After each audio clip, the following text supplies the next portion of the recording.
ሰላም ዛሬ አንድ አሪፍ ነገር ይዤላችሁ መጥቻለሁ። የተለያዩ ጽሁፎችንና ምስሎችን ከዌብሳይት ከወርድ እንዲሁም ከኤክሴል ላይ ተራ በተራ ኮፒ አድርገን ወደ ፈለግንበት ቦታ በተለመደው መንገድ ፔስት ማድረግ ብዙ ጊዜ ይፈጅብናል። ታዲያ ለዚህ ጥሩ መፍትሄ ይዤላችሁ መጥቻለሁ።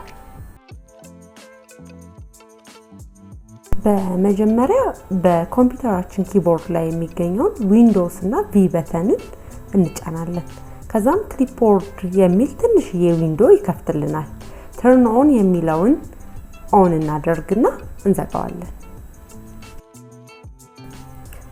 በመቀጠልም ኮፒ ማድረግ የምንፈልጋቸውን ጽሁፎች፣ ምስሎች ከፈለግንም የተለያዩ ስክሪንሾቶች ተራ በተራ ሁሉንም በአንድ ላይ ኮፒ እናደርጋለን።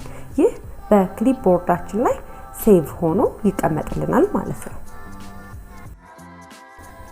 በመጨረሻም ፔስት ማድረግ ወደምንፈልግበት ቦታ እንሄድና በኪቦርዳችን ላይ የሚገኘው ዊንዶውስ ፕላስ ቪን እንጫናለን።